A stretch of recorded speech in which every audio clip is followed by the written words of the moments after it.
मिली।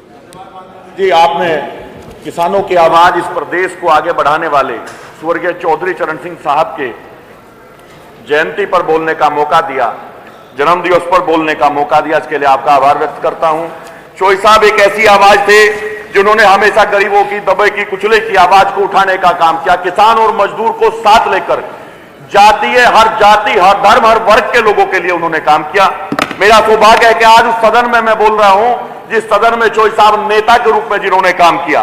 चोई साहब ने हमेशा किसान की बात की, नौजवान की बात की और सभी को साथ लेकर के चलने की बात की। उनका जीवन बड़ा सीधा साधा था, बहुत सादगी के साथ रहते थे। किस्सा बड़ा सोशल मीडिया पे उनका आता है कि जब वो प्रधानमंत्री थे तो जाकर के सीधा थाने में चले गए, जाकर के चेक किया कि ईमानदारी की बात है नहीं, आम आदमी को सम्मान मिल रहा है उनके राज में या नहीं मिल रहा है। ऐसे चोई साहब थे। चोई साहब ने से हमें बहुत कुछ सीखना चाहिए। हम बात तो करते हैं अपने भाषणों में, आज चोई साहब को धन्यवाद, चोई साहब के बारे में यहां चर्चा भी की, लेकिन उनका जो जीवन था, उनके जीवन से हमें बहुत कुछ सीखना चाहिए। वो एक बहुत ही ईमानदार व्यक्ति थे। उन्होंने किसान की स्थिति को सुधारने का काम किया, जमींदारी व्यवस्था को खत्म करने का काम किया और किसान को उसका हक दिलाने का काम किया। चोई साहब बहुत बड़े समाज सुधारक थे। जो लोग उनके साथ रहे हैं वो उनकी सादगी को बताने का काम करते हैं। उन्होंने हमेशा हमेशा समाज के हर उस वर्ग को जो अपने आप को पिछड़ा महसूस करता था आगे लाने का काम किया। हर एक जाति, धर्म, वर्ग के लोगों की बात को रखने का काम किया।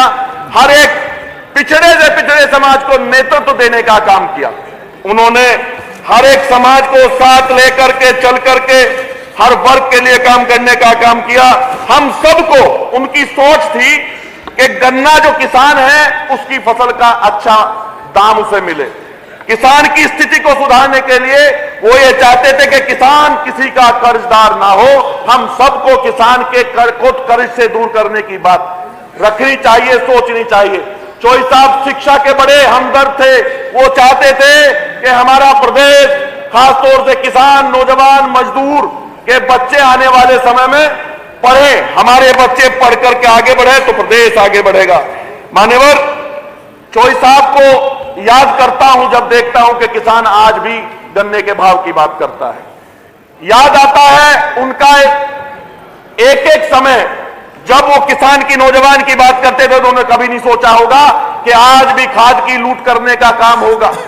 मान्यवर, आज भी चोई साहब का हम जन्मदिन मना रहे हैं, पर हमें बड़ा मन करना चाहिए। मैं राजनीतिक बात नहीं कर रहा, एक सत्यता आपके सामने उजागर कर रहा हूं, कह रहा हूं कि चोई साहब किसान की बात करते थे, नौजवान की बात करते थे। आज हम यहां तय करके चले कि आज के बाद उत्तर प्रदेश में खाद की लंबी लाइन नहीं लगेगी। नकली खाद, मुजफ्फरनगर में नकली खाद बना करके इसको में दिया जा रहा है। अगर हमें चोई साहब को मानना है तो उस नकली खाद को बंद करने का काम करना पड़ेगा। किसान को समय से बहुत सुधार इन्होंने किया। चोई साहब के जन्मदिन पर बधाई भी दूंगा, धन्यवाद भी दूंगा, लेकिन आलोचना भी करूंगा।